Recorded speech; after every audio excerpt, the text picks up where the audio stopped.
जी तो जावेद राजभर साहब एडो मुफ़स्सिल किताब असांखे सिंधी में ॾिनो है उन ते वरी जो मुफ़स्सिल महाग लिखण वारो जो असांजो नौजवान दानिश्वर हिन टही जो जामी चांडियो साहब जो इन किताब ते ॻाल्हाईंदो बस अञा नौजवान आहियूं पाण सदाईं जवान आहियूं इहो तव्हां हर पियो पाण खे हाणे इहो अञा हू वेठा रिटायर नौजवान थिया वेठा आहिनि पाण त अञा रिटायर खां अॻे जा आहियूं।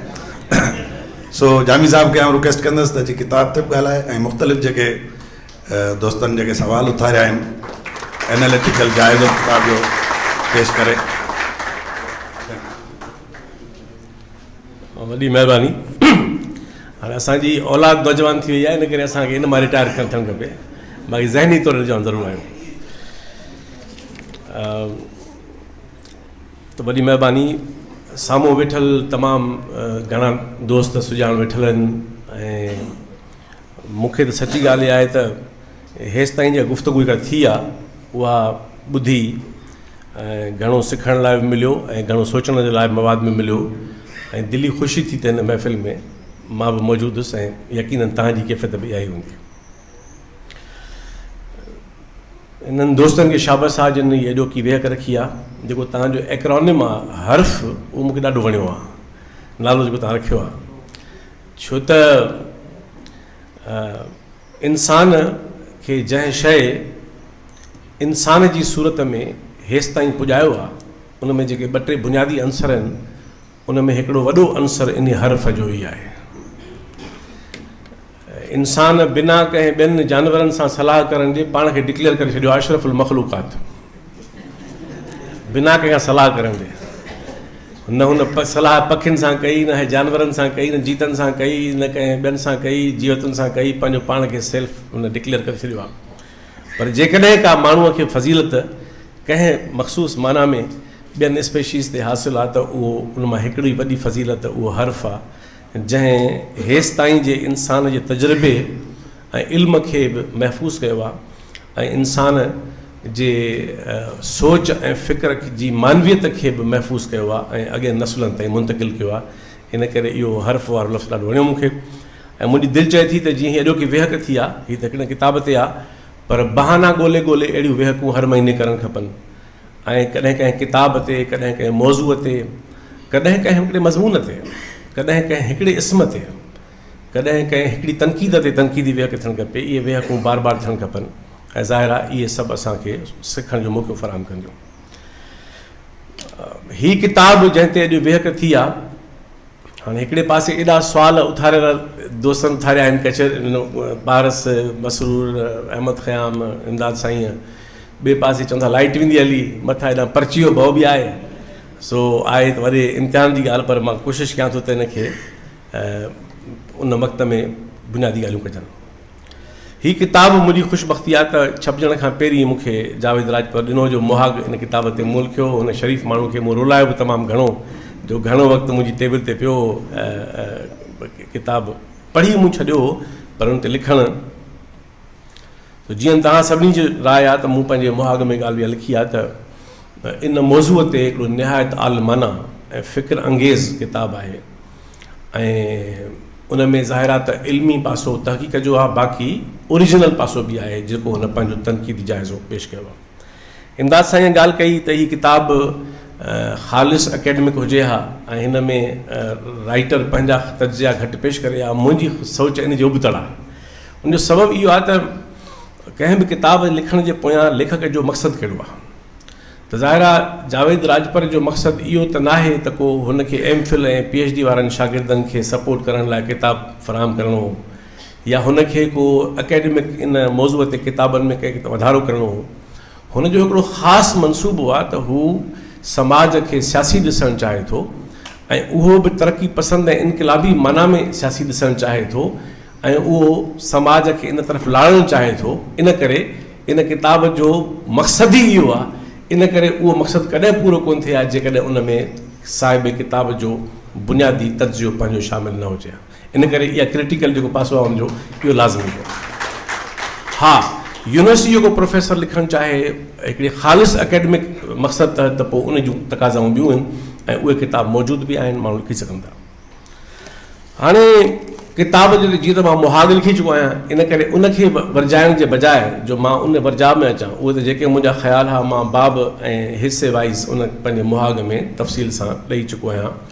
ऐं किताब ॾांहुं माण्हुनि खे पढ़ण ॾांहुं तरग़ीब ॾियण जे लाइ ॿ दफ़ा सोशल मीडिया ते बि रखियुमि त जीअं इहो मतिलबु जीअं डॉक्टर हमीद नोट पढ़ी किताब पढ़ियो त मुमकिन आहे दोस्त इहो मुहाग पढ़ी वरी किताब ॾियणु अचनि।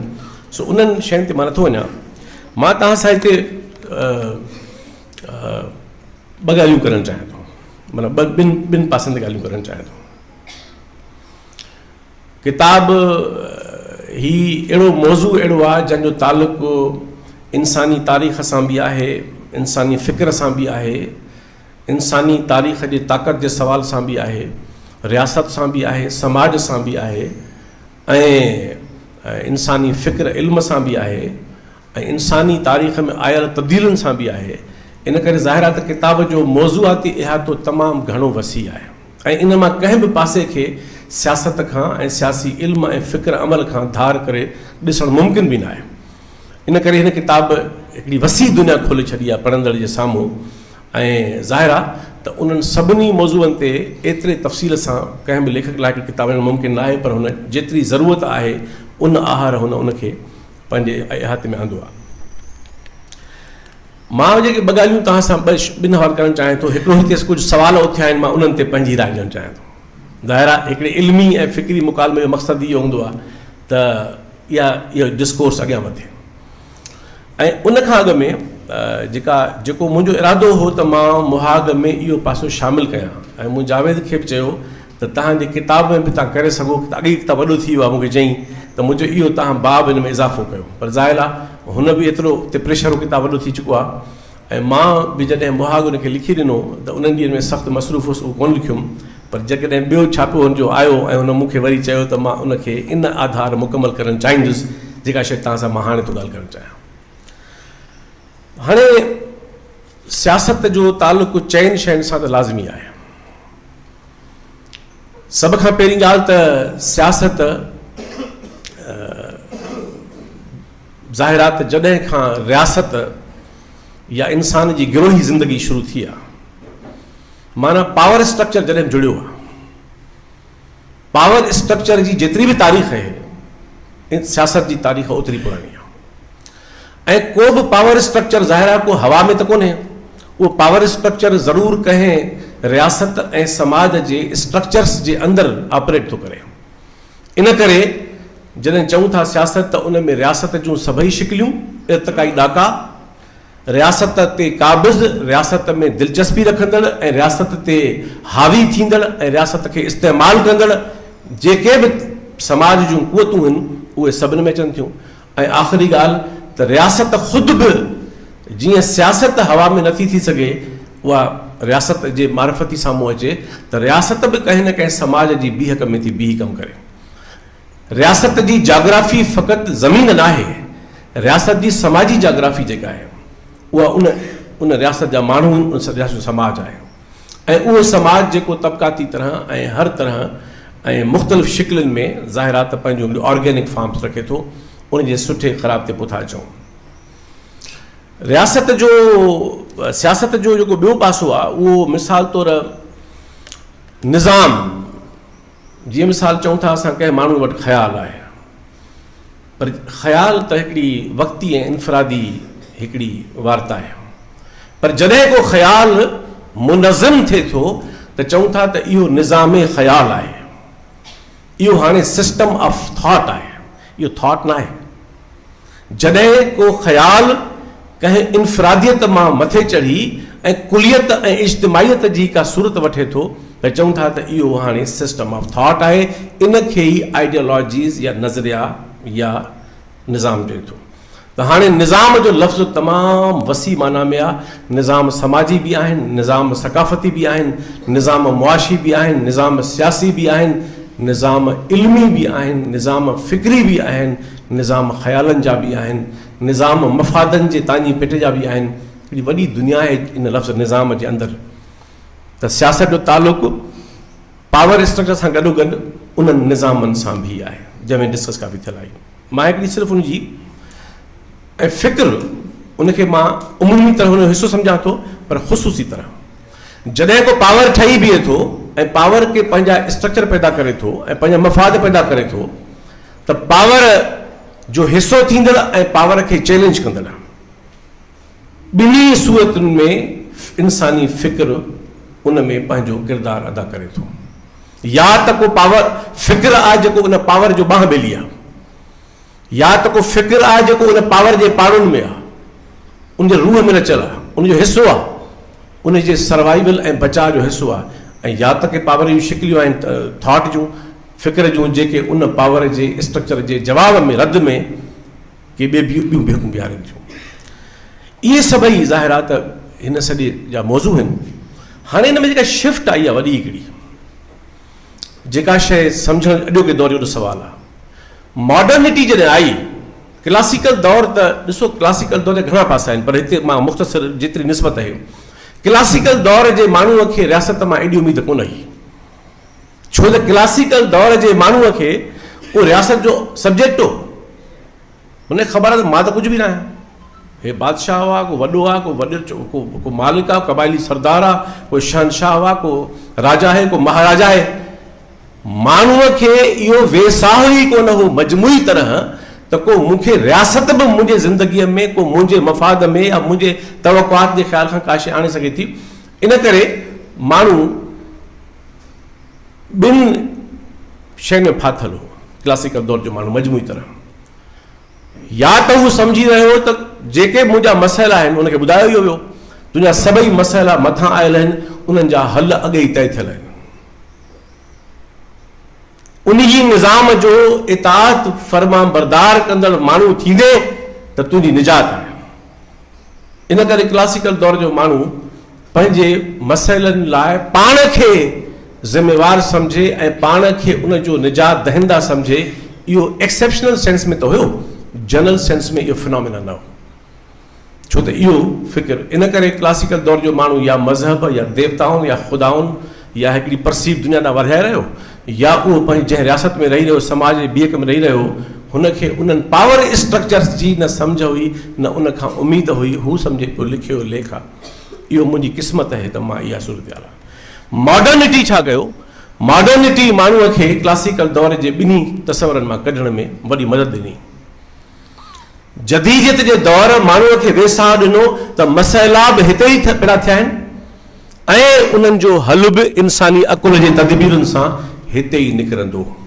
माना हाणे माण्हू जदीदियत जे दौर में मसइलनि खे, तोड़े निजात खे अकुली ऐं इंसानी अख सां ॾिसण जी शुरूआत करे चुको हो त इहो को ॿियो न पियो करे, ॿियो को न ईंदो, इहो मां ई आहियां जेको इन में का शइ करे सघां थो।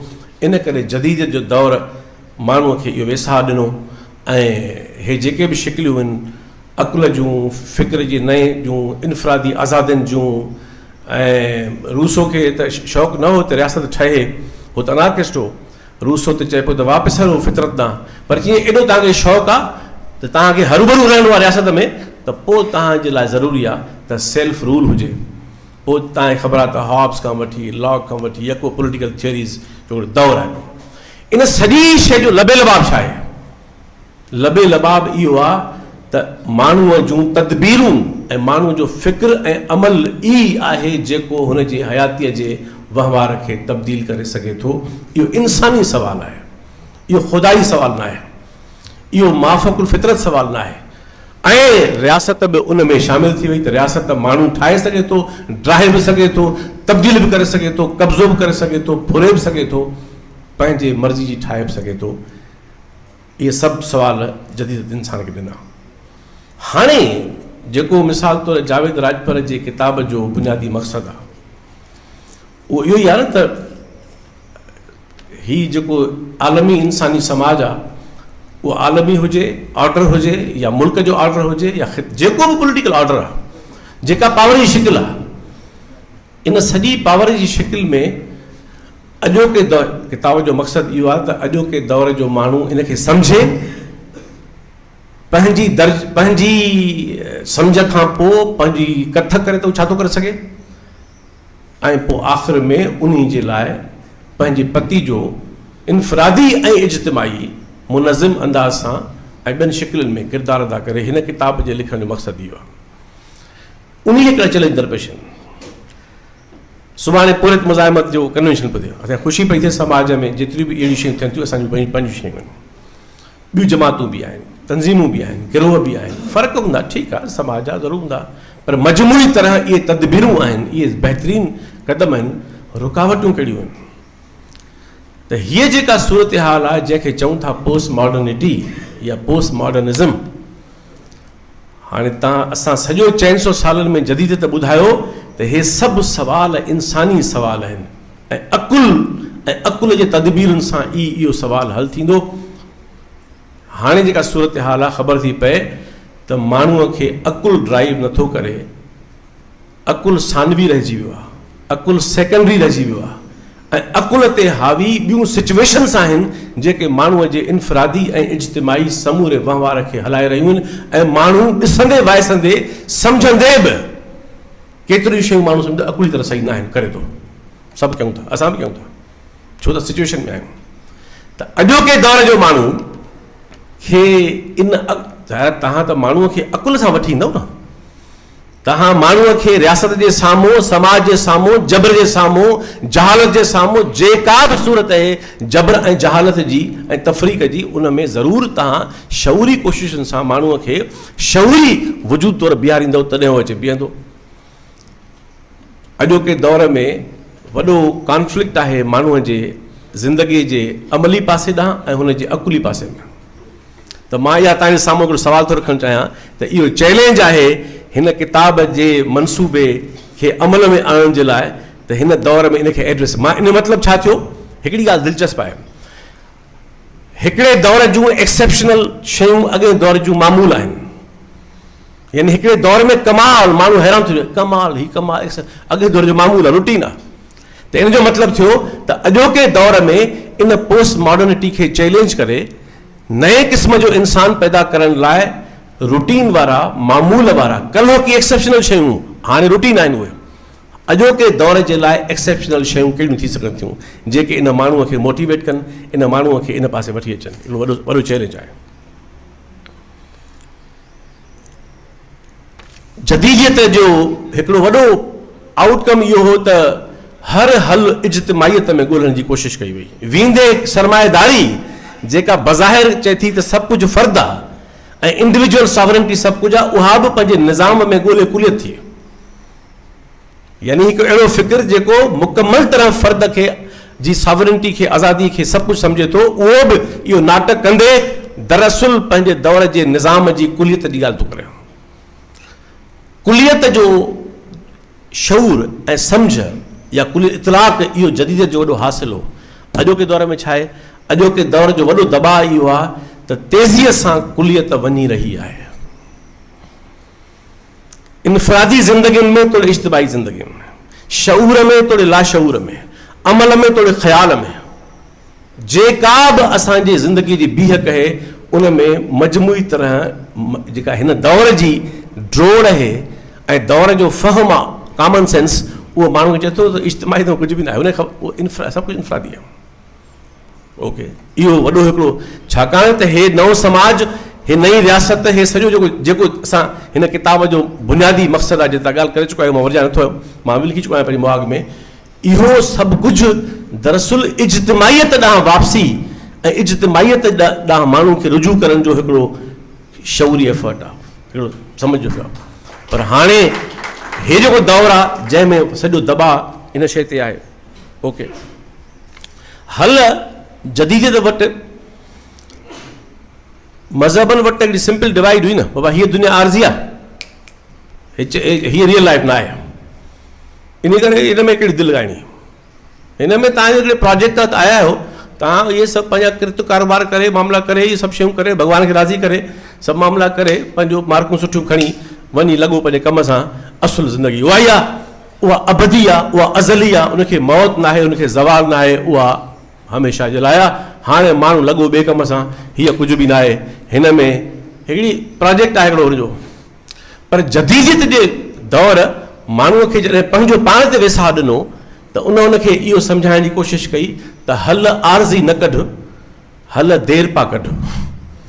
इन करे हर जेको जदीद जो फार्म आहे वेंदे सरमाएदारी बि उहा बि सम्झे थी ऐं सोशलिज़म ऐं मार्क्सिज़म ऐं जेके बि इनक़लाबी शिकिलियूं आहिनि त फौरी हल न खपे, को जटादार हल खपे, को स्ट्रक्चरल हल खपे, को बुनियादी हल खपे जंहिंमें इमेंसिपेशन थिए, निजात थिए, को क़ौमुनि जी थिए, तबक़नि जी थिए, जेंडर जी थिए, जेके इंसानी फ़र्दनि जी थिए। पर हर निजात जी शिकिल जेका आहे उहा शॉर्ट टर्म न हूंदी, उहा जटराव करे उहा लॉन्ग टर्म हुजे। जदीदियत जो इहो वॾो हिकिड़ो बुनियादी नुक़्तो। हाणे छा आहे, हिन किताब जे इतलाक़ अहिड़नि किताबनि अहिड़नि फ़िक्रनि जे इतलाक़ में रुकावट कहिड़ी आहे त हर हल इंस्टेंट आहे, फौरी आहे। ऐं मतिलबु जीअं कोप अॻे माण्हू वटि घर में हिकिड़ो ई हलंदो 20 साल 30 साल, गिलास शीशे जा कोन आया त हिकिड़ा थांव सॼी उमिरि कढी वेंदा माण्हू। घर में जेके शयूं हूंदियूं माण्हू सॼी उमिरि कढी वेंदो हो। हिकु पूरो नसुल छा, मुंहिंजी ॾाॾी ॾेखारींदी मूंखे वटो कंझयो त इहो मुंहिंजे ॾाॾीअ खे मिलियो हुयो ॾाज में, उहो ॾाढी इस्तेमालु कंदी हुई। हाणे घर में गुज़िरियल महीने का शइ आंदी आहे लभे नथी। हर शइ डिस्पोजेबल आहे, हर शइ इंस्टेंट आहे, फौरी कम जी आहे। तकड़ी कमाणियूं एॾी टे कयो ई न। जर्मनी सभ खां अमीर मुल्क आहे यूरोप जो। मां हुते यूनिवर्सिटी में वियुसि, ॾाढो दिलचस्प कॉन्फ्रेंस हुई ऐं इन सब्जेक्ट ते हुई। उन में रिसर्च मां पढ़ी त ख़बर ऐं सभ खां वॾो महांगो अमीर इलाइक़ो बवेरिया आहे। असां यूनिवर्सिटी ऑफ म्यूनिख में हुआसीं त उन में ख़बर पई त सभ खां महांगी स्टेट जेका आहे उहा बवेरिया आहे। ऐं हिते माण्हुनि जी 67% पॉपुलेशन वटि घर किराए जा आहिनि, स्पेशली अर्बन एरियाज़ में। त इहा अजीब ॻाल्हि लॻी त पैसो बि हिननि वटि आहे। ऐं मां हिकिड़े पुछो प्रोफेसर खां त मूंखे चई त बजाए जो मां तोखे जवाबु ॾियां, बहितर आहे तूं माण्हुनि सां ॻाल्हाए, जेको माण्हू मिले हुन सां ॻाल्हाए, उन पुछ इहो। त मां इहो पंहिंजो कमु शुरू कयो। जंहिंसां बि ॻाल्हायां उहो चए पियो कोई इडियट हूंदो जेको सॼी हयाती हिकिड़े घर में रहंदो हो। हे त वॾी बेवकूफ़ी जी ॻाल्हि आहे। सॼी हयाती हिकिड़े घर में, अकुल जी ॻाल्हि कयो आहे। हाणे अॼोको माण्हू सॼी हयाती न को हिकिड़ो कमु थो करे सघे, न हिकु जाइ ते थो रही सघे, न हिकु प्रोफेशन। हाणे हुनखे वेंदे हुन खां रुॻो मोबाइल फ़ोन खसियो 6 कलाक त उहो रुली वेंदो, बर्बादु थी वेंदो। हीअ जेका हाइब्रिड लाइफ आहे हाणे इन दौर जे अंदरि जंहिंमें हर हल आर्ज़ी आहे, इंस्टेंट आहे, शॉर्ट टर्म आहे, लम्हे जो आहे, उन में हू जेको हे किताब जो जी फिलासफ़ी आहे ऐं जेका असांजी सभिनी जी फिलासफ़ी आहे त समाज खे हेॾा मोटाइणु खपे, उनखे कीअं रिलेवेंट बणाइजे, इहो वॾो चैलेंज आहे हिन दौर जो हिकिड़ो सुवालु। ऐं टेक्नोलॉजी फ़र्क़ु कहिड़ो आहे? क़दीम दौर में माण्हू वटि तमामु चंद औज़ार हूंदा हुया ई 8-10 कुल मिलाए, या कोडर ही, या भालो हो, या रंबो हो, या ॿियो छा हो, या हर रोज़ ॿियो छा हुन वटि, उहे हुनजे सिस्टम लाइ काफ़ी आहे। सनअती इनक़लाब वॾो टेक्नोलॉजी खे पैदा कयो। टेक्नोलॉजी साइंस बि शइ आहे, हीअ बि शइ आहे, या माण्हुनि खे फ़र्क़ु सम्झो हुजे। साइंस बिल्कुलु बि शइ आहे, उहा थ्योरी आहे न, उहो त उसूल आहे। टेक्नोलॉजी त हिकिड़ो प्रोडक्ट आहे हुनजो। हाणे अच्छा, सनअती इनक़लाब में माण्हूअ जी पैदावार लाइ, माण्हू जी हयाती खे सवलो करण जे लाइ, माण्हूअ जे ज़िंदगी जे वहिंवार खे तेज़ करण लाइ, शयुनि जे लाइ टेक्नोलॉजी औज़ार हुन जे कमु आया पए, माण्हू इस्तेमालु पए कया। अॼोके जंहिं दौर में रहूं था उन में टेक्नोलॉजी असांखे पई इस्तेमालु करे। असांखे सम्झ हुजे न हुजे, असांखे इदराक जो हुजे न हुजे, पर असां इंस्ट्रूमेंट आहियूं टेक्नोलॉजी जो, जीअं अॻ में माण्हूअ जो इंस्ट्रूमेंट हुई टेक्नोलॉजी। त हाणे इन सॼे दौर में जेका टेक्नोलॉजी मार्केट, अञा ॿी ॻाल्हि, मार्केट बि तेज़ीअ सां रिप्लेस करे रहियो आहे हर ॿिए इंसानी वहिंवार खे। त हीअ जेको किताबु आहे, जेको शानदार किताबु आहे, जेको असांखे गहरे तारीख़ी शऊर सां बुनियादी सुवालनि ॾांहुं मोटाइण जी कोशिशि थो करे ऐं बुनियादी पावर स्ट्रक्चर खे सम्झण जी कोशिशि थो करे ऐं उन जो हिसो बणाइण जी कोशिशि थो करे, उन ॾांहुं हिन दौर जे समाज खे, माण्हुनि खे कीअं आणिजे, जोड़िजे, इन में हे शयूं बुनियादी तरह रुकावट आहिनि। इहे मां चंद साम्हूं ताईं सवाल लिखिया। मां आख़िर में कुझु जेके हिते सुवाल उथिया मुख़्तसिर तरीन, पर उन खे पंहिंजे पति जी राय ॾियण खां रही सघां नथो, छाकाणि त उहे ॾाढा टेम्पटिंग आहिनि।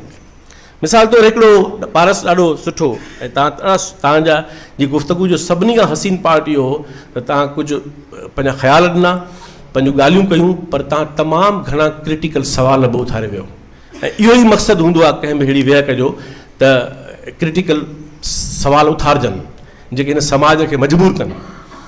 उहो सुकरात खां कंहिं पुछियो त तूं पाण तुंहिंजो कमु कहिड़ो आहे, तूं आईं वांदो माण्हू, तूं करे कुझु कोन थो, पेर में चपल बि कोन थो पाईं, त सुकरात चयो त मां एथीन्स जी उहा मख आहियां जेका एथीन्स जे माण्हूअ खे सुकून सां वेहणु नथी ॾिए। इन करे क्रिटिकल थिंकर्स जो क्रिटिकल थिंक जो कमाल इहो हूंदो आहे त समाज खे सुकून सां वेहणु न ॾींदो आहे। समाज खे सुकून खपे ॿिए क़िस्म जो, पर जे समाज फ़िक्री तरह ऐं इल्मी तरह ठानी को थी वेही रहियो पोइ त सुल रुली वेंदो। इन करे तव्हां ॾाढो सुठो सुवालु उथारियो नेशनलिज़म जो ऐं इंटरनेशनलिज़म जो, ऐं तव्हां हुन में तमामु कमाल जो इज़ाफ़ो कयो। उन में हिकिड़ो जुज़वी मां इख़्तिलाफ़ु कंदे इन ॻाल्हि खे पंहिंजी राय ॾियणु चाहियां थो त ईअं न आहे त को नेशनलिज़म पंहिंजे सिर्फ़ु पिक्यूलियर सेंस में नज़रियो न आहे। नेशनलिज़म पंहिंजे पिक्यूलियर सेंस में हिकिड़ी आइडियोलॉजी आहे। हा, उहा एतिरी डायनामिक आहे, एतिरी घण पासाई आहे, उहा एतिरी ऑर्गेनिक आहे जो उनजी निस्बतूं तमामु घणनि सुवालनि सां ॻंढियल आहिनि। इन करे जॾहिं नेशनलिज़म पंहिंजो पाण खे रियासत सां, क़ौम सां, कल्चर सां, वजूद सां, इल्म सां, फ़िक्र सां, तारीख़ सां, अॼु सां, कल्ह सां, सुभाणे सां जोड़े थो, इहे निस्बतूं हुनजूं, इहे उनजूं इतलाक़ी निस्बतूं आहिनि। पर जेको बुनियादी प्रीमिस आहे, जेका बुनियादी जोग्राफी आहे उन फ़िक्र जी, उहा इहा आहे जेका प्राइमोडियल टाइम्स में ईअं कोन हुई मॉडर्न सेंस में। ऐं ॿिया जेके परसीव नेशनलिज़म ईअं था, जिन्ना साहब जहिड़े माण्हूअ जॾहिं 40 खां पोइ ॻाल्हि कई त खिलण जहिड़ी ॻाल्हि आहे त हुन इहो बि मुतालबो इहा दलील रखियो त हिंदुस्तान जा मुस्लमान हिकिड़ी क़ौम आहिनि, इन करे हुनखे राइट ऑफ सेल्फ डिटर्मिनेशन, इहो जिन्ना साहब पियो चवे। हाणे हू राइट ऑफ सेल्फ डिटर्मिनेशन छा थींदो आहे ऐं क़ौम छा थींदी आहे उनजो इतलाक़ पियो करे हिन असांजे इहो अहिड़े माण्हू चयो आहे। हुनखे इन ज़ाहिरा तौरु ख़बर न ईंदी ॻाल्हि जी, उहे त परसीव नथो कयां, पर जेके वाक़ई क़ौमूं आहिनि मां उनजी ॻाल्हि थो कयां। उन में जेको फ़र्क़ु आहे उहो इहो आहे त नेशनलिज़म जी जो नज़रियो सम्झे थो, इहो हुनजो बेसिक प्रीमिस आहे त इंसानी समाज जी तंज़ीम जी बुनियादी वहदत क़ौम आहे। इहो फ़र्क़ु आहे मार्क्सिस्ट थ्योरी में ऐं कॉमर्स नेशनलिज़म। इंसानी समाज जो बुनियादी स्ट्रक्चर बि क़ौम आहे। ऐं टी ॻाल्हि त इंसानी समाज जेको आलमी इंसानी समाज आहे उनजी इमेंसिपेशन तेसि ताईं मुमकिन ऐं मुकमल न थींदी जेसि ताईं सभई क़ौमूं आज़ादु ऐं बराबरि न हूंदियूं। इहा आहे नेशनलिज़म। मुतफ़िक़ थियूं न थियूं, मूंखे पाण सख़्तु एतिराज़ु आहे नेशनलिज़म ते, थियोरेटिकल, पर थ्योरी हूंदी आहे। ऐं तव्हां ॾाढी सुठी ॻाल्हि कई इंटरनेशनलिज़म जी। हाणे असां वटि इंटरनेशनलिज़म खे ॾाढो ग़लति, असां वटि सोशल मीडिया ते रोज़ लॻो पियो आहे, बाबा कम्यूनिस्ट अहिड़ा अहिड़ा अहिड़ा अहिड़ा अहिड़ा। बाबा इंटरनेशनल जो मतिलबु इहो कतई न हो त मक़ामियत न हूंदी, क़ौम न हूंदी। इंटरनेशनलिज़म जो मतिलबु शऊर जी हायर लेवल आहे, एनालिसिस जी हायर लेवल आहे, जंहिंमें मार्क्सिस्ट सम्झनि था त जेके मक़ामियत जा सुवाल आहिनि इहे पंहिंजे उन ग्लोबल ऑर्डर सां ॻंढियल आहिनि। इन करे असांजो शऊर, असांजो फ़िक्र ऐं असांजो अमल ऐं असांजी जिदोजहद जेकॾहिं उहा मक़ामियत सां गॾोगॾु आलमगीरियत सां ॻंढियल उन सॼी शइ न हूंदी त पोइ तव्हां आइसोलेशन में तव्हांजी इमेंसिपेशन कोन थींदी। इन करे आलमगीरियत जो कतई मतिलबु उहो न आहे त क़ौमूं या मक़ामियत जूं जेके शिकिलियूं आहिनि ऑर्गेनिक उहे न हूंदियूं। इन करे हा, बाक़ी उनजी निस्बत इहो साॻियो सुवाल लागू आहे फेमिनिज़म ते बि। फेमिनिज़म जा बि 50 क़िस्म आहिनि। तव्हां ॻाल्हि कई एंड्रयू ह्यूव जी, उहा हक़ीक़त में ताईं 7 किताब आहे, एॾो को सुठो वॾो को मयारी किताब न आहे इहो। ऐं इहो राइटर वाज़े आहे त लिबरल ख़्याल जो आहे, हू पंहिंजी हर शइ में वाज़े आहे, हुन का शइ लिकाई न आहे पंहिंजी। ऐं टी ॻाल्हि त हुनखे वॾो शौक़ु आहे दुनिया जी हर शइ खे इज़म ठाहिण जो। रुॻो इन हिकिड़े किताब में उहो मौसूफ़ 100 खां वधीक इज़म ठाहे चुको आहे। यानी का सेकेंडरी टर्शरी लेवल जी बि ॻाल्हि आहे उनखे उहो इज़म ठाहे थो। त इहा इन किताब में इहो प्रॉब्लम वारो। पर अचूं उन ॻाल्हि ते त हीउ जेको नेशनलिज़म, हाणे मुंहिंजो चवणु छा आहे, मुंहिंजो तव्हांजे साम्हूं सुवाल तौरु खां ॿी वे करे रखो त ॻाल्हि कबी त असांजो सॼो जेको डिस्कोर्स आहे हेसि ताईं इन ॻाल्हि ते फाथो पियो साईं जेम्स सही हो, पलीहो साहिबु सही हो। हाणे लॻा पिया आहियूं त घटि ताराज़ी में ॿई खणी पुड़ लॻा पिया आहियूं, हो जेको हुन ख़्यालु हू मथिया हो मथिया। बाबा हिकिड़े समाज जे इर्तिकाई ॾाकनि जूं ॿ शिकिलियूं आहिनि, ॿ हिकिड़ा नुक़्ता नज़र आहिनि, उन्हनि में फ़र्क़ बि आहिनि, तज़ाद बि आहिनि, हिकु जहिड़ायूं बि आहिनि, उहे पंहिंजे दौर जा रिस्पॉन्स आहिनि। हाणे अॼोके दौर जो सुवालु इहो त न हुअणु खपे त साईं वॾो हो या हो वॾो हो, इहे त ॿई वॾा आहिनि, इन में शक न आहे। समूरनि फ़र्क़नि जे बावजूदि फाउंडिंग फादर्स आहिनि हिकिड़े ख़ासि माना में। सुवालु इहो आहे त हिन अॼोके पोस्ट मॉडर्न ईरा में जिते इज्तिमाइयत जी हर सूरत तहलील थी रही आहे, उते क़ौमी सुवालु बीहंदो कीअं, कहिड़ी शिकिल में बीहंदो। अॼोकी जेका नियो लिबरल बैनुल अक़वामियत आहे, इन में क़ौमी रियासत किथे बीहंदी। हो जेके हुनजा पंहिंजा अबा आहिनि उहे चवनि था त असांजूं जेके फर्स्ट वर्ल्ड जूं जेके सरमाएदार रियासतूं आहिनि, इवन अमेरिका समेत, ही पंहिंजी किताब में लिखे थो फुकुयामा, त उन्हनि जी बि सॉवरेनिटी स्टेक ते आहे, इहे बि सॉवरेन कोन रहंदियूं, वञी रहियूं आहिनि। त इहो सुवालु हुअणु खपे असांजे हिन फ़िक्री वेहकुनि में त सिंध जे क़ौमी सुवाल खे या मजमूई तरह क़ौमी सुवाल खे ऐं सुवाल बैनुल अक़वामियत वारो इन खे अॼोके दौर जे हक़ीक़तुनि जे तनाज़ुर में कीअं असां हिकिड़ी अहिड़ी शिकिल ॾेई बीहारियूं जंहिंमें सेंस कमु करे ऐं जेको असांजी रहनुमाई करे सघे अॻिते लाइ। ॿ नुक़्ता सिर्फ़ु ॿिया, इस्लाम जी ॻाल्हि ॾाढी दिलि चए थी, मुंहिंजो दिलि जो मौज़ू आहे, छाकाणि त मूं गुज़िरियल 8 साल जंहिं मौज़ू ते कमु कयो आहे उहो इहो ई मौज़ू आहे, जेको चए थो मसीहियत सियासी। हिकु त मसीहियत, मसीह जे हयाती में मज़हब हुयो ई कोन, यानी मसीहियत मसीह जे हयातीअ में मज़हब त हुयो ई कोन, न बाइबल हो। मसीहियत पंहिंजे दौर जी बुनियादी तौर ते सियासी ऐं फ़िक्री तहरीक हुई, जंहिंखे मसीह जे भाइरनि ऐं पोइ लॻनि बाद में मज़हब ठाहे छॾियो। बसि मूंखे मां सम्झी ठीकु आहे, पूरो थो कयांसि। ऐं इन करे क्रिश्चियनिटी जेका आहे उहा बे पॉलिटिकल रेस्पॉन्स हो पंहिंजे दौर जो, ऐं ईअं ई जुडाइज़म बि हो।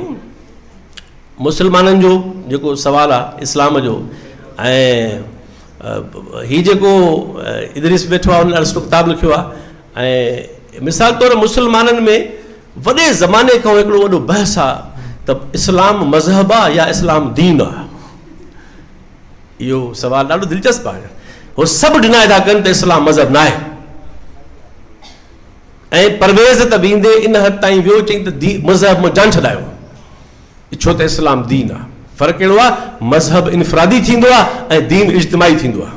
चरिया हो बि न आहिनि, हुननि खे बि पंहिंजी हेजमनी क़ाइमु करण लाइ ऐं पंहिंजी हिकहटी क़ाइमु करण लाइ अहिड़ी तदबीर खपे जंहिंमें हो पंहिंजो पाण खे, छो त उहे सभु सम्झनि था, हे जेको मॉडर्न पॉलिटिकल इस्लाम आहे उहे सम्झनि था जेकॾहिं इस्लाम, हू चवंदा सेक्युलर वॾा उस्ताद आहिनि, उहे चवंदा असां तव्हांजे ख़िलाफ़ु न आहियूं, तव्हां असांखे प्यारा आहियो, रुगो मज़हब खे इनफ़रादी कयो। उहे चवंदा तव्हांजो कमु ई लही वेंदो, जंहिं ॾींहुं तव्हां मज़हब खे इस्लाम खे इनफ़रादी सम्झो, पक सम्झो तव्हांजो कमु लही वियो। इन करे उहो मज़हब न आहे, उहो दीन आहे। दीन माना ॿ शयूं आहिनि, दीन माना इज्तिमाई आहे, ऐं दीन माना कंहिं रियासत ऐं अथॉरिटी जे ज़रिए नाफ़िज़ थींदो, तॾहिं उहो दीन आहे, न आहे मज़हब। त इहा ॾाढी दिलचस्प ॻाल्हि आहे त इन सां कीअं इन्हनि सां पुॼिजे। इहो बि सुवालु आहे त हीअ जेका पॉलिटिकल इस्लाम आहे, हे जेको सॼो सियासी वेव आहे जेको आहे पॉलिटिकल ऐं नाले मज़हब जे में आहे, इन्हनि खे रद्द कीअं कबो, काउंटर कीअं कबो, इन्हनि खे पुॼिबो कीअं, इन्हनि खे सोढ़ो कीअं कबो, ऐं सवली सिंधी में इन्हनि खे सियासी ऐं फ़िक्री तौरु दफ़न कीअं कबो, उहो तेसि ताईं मुमकिन आहे जेसि ताईं हुननि जे क्लेम खे अॼोकिन हालतुनि जे तराज़ ॾिसी ऐं उनजो सही तजियो ऐं उहो शइ पेश। इहो सुवाल ते ॻाल्हि थियणु खपे। बसि पर्ची अची वई आहे। लास्ट बट नॉट लीस्ट, इमदाद साईं ॻाल्हि कई, ॿ टे ॻाल्हियूं हूं मां स्केप थो कयां। फेल्यूअर जी ॻाल्हि थी त भला तव्हां ॻाल्हि थी, मूं चयो न हीउ सवेर त हर्फ़ लफ़्ज़ वणे थो। स्ट्रक्चरलिज़म ऐं पोस्ट स्ट्रक्चरलिज़म गुज़िरियल 70 साल इन ते ई इन्वेस्ट कया आहिनि त लफ़्ज़ त साॻियो आहे, उनजी मानवियत जूं ॻंढियूं खोलजनि। फेल्यूअर लफ़्ज़ डायलेक्टिकल लफ़्ज़ न आहे। असांखे पंहिंजी लुग़त में परावा मढ़ियल लफ़्ज़ इस्तेमालु न करणु खपनि। असांजी नज़र में इंसानी तारीख़ जी का बि बामक़सद आदर्शी कोशिश ऐं इनक़लाब ऐं फ़िक्र ऐं तहरीक नाकाम नाहे थी। उहा पंहिंजे इर्तिकाई सूरत में ऐं डायलेक्टिकल फॉर्म में ऐं ऑर्गेनिक फॉर्म में पंहिंजे दौर जी तश्कील कंदे कंदे अॻे नसुलनि खे पंहिंजा सुवाल ऐं पंहिंजा कम ॾेई थी वञे। इन करे पहिरीं ॻाल्हि त इहा अहसास कमतरी असांखे न हुअणु खपे त असां वारा फेल थिया सभु। इहो जेको सुवाल आहे इन ते का वेह कजे त तफ़सील सां ॻाल्हायूं, पूरी इंसानी तारीख़ जा मिसाल खणी त फेल्यूअर डायलेक्टिकल लफ़्ज़ न आहे, फेल्यूअर मैकेनिकल लफ़्ज़ आहे ऐं इंसानी तारीख़ मैकेनिकल न आहे, उहा डायलेक्टिकल आहे। इन करे फेल्यूअर छा आहे, सक्सेस केरु तय कंदो? छा हुननि दुश्मन तबक़नि जे तरफ़ां उन्हनि जे तर्जमान फ़िक्रनि जे तरफ़ां तय कयल तावीलूं असां क़बूल कंदासीं त हिकिड़ियूं शयूं असांजूं वाक़ई फेल वयूं, ॿियो असां हीउ हिकिड़ो ऑर्गेनिक तसलसुल आहे इंसानी तारीख़ जो। हा, ईअं चई सघूं था त किथे घुरबल कामयाबियूं वक़्त ते मिलियूं ऐं किथे घुरबल कामयाबियूं जीअं सोचियूं वयूं हुयूं तीअं न मिली सघियूं। इहा ॾाढी फ़र्क़ु आहे ॿिन्ही शयुनि में, फेल में इन शइ में। त इन करे मां सम्झां थो त असांजी जेको प्रोग्रेसिव डिस्कोर्स आहे उन में इन मैकानिकी तशरीह तारीख़ जी खे अवॉइड करणु खपे, जंहिंमें असां शयुनि खे एतिरो सिंपल करे ॾिसूं त हिकिड़ियूं शयूं फेल थियूं, ॿियूं शयूं कामयाबु आहिनि। न सरमाएदारी कामयाबु आहे, न मज़हब कामयाबु आहे, न इंसानी तारीख़ जी का बि जहालत ऐं जबर जी शिकिल हतमी तरह कामयाबु आहे, ऐं न वरी इंसानी तारीख़ जी का बि तरक़ी पसंद रोशन ख़्याल अकुली अवामी इनकलाबी रिवायत मैकानिकी माना में फेल आहे, तसलसुल आहे। ऐं उन में ज़ाहिर आहे त हाणे उहो जेको कुझु बि तायुन आहे उहो थोरी को असांजा ख़्याल कंदा, उहो त मादी हालतूं कंदियूं। त इन करे मां सम्झां थो हाणे वॾा सुवाल आहिनि त पाकिस्तान में छा थियो, नंढे खण में छा थियो, हेॾी कम्युनिस्ट पार्टी ठही पोइ छो अॻिते न वञी सघी, इहे वॾा सुवाल आहिनि, इन्हनि ते वेहकू थियणु खपनि। टाइम न आहे, पर मां वरी मुबारकबाद थो ॾियां जावेद लाजपत खे त हिन किताब ते मां सम्झां थो त सिंध में घणियूं वेहकूं थियणु खपनि ऐं इन ते गुफ़्तगू थियणु खपे, जीअं हिते शयूं जनरेट थियूं आहिनि। ऐं फ़िक्र अंगेज़ किताब जो मक़सदु इहो हूंदो आहे त उहो वधीक फ़िक्र खे जनरेट कंदो आहे। तनक़ीदी शऊर जे हामिल कम खे जो कमाल इहो हूंदो आहे त उहो वधीक तनक़ीदी सुवाल उभारींदो आहे ऐं असांजी रहनुमाई करण में। बाक़ी ज़ाहिर आहे त सोशल साइंसिस जो, फ़लसफ़े जो ऐं इंसानी इल्म जी कमज़ोरी न आहे, इहो उनजी हुस्नाकी आहे त उनजो को बि कमु मुकमल न हूंदो। सो हीअ किताब मुकमल न आहे। हिन सुवाल असांजी बुनियादी तरबियत जे लाइ हेॾी दुनिया खोले छॾी आहे ऐं मूंखे उमेदु आहे त नौजवान जेके वाक़ई नौजवान आहियो, असां वांगुरु न आहियो, उहे पढ़ंदव ऐं हिन मां जेके बुनियादी नतीजा आहिनि कढंदव। ऐं हिन किताब जे लेखक जंहिं असांजे लाइ हेॾी महिनत करे, हेॾो पूरो करे, हेॾी शइ असांखे हथ में ॾिनी आहे, उनखे बि दिलि में सुकून ईंदो त मां कंहिं जीअरे समाज खे किताबु ॾिनो आहे, कंहिं मोहर समाज खे किताबु ॾिनो आहे। तव्हांजी वॾी महिरबानी।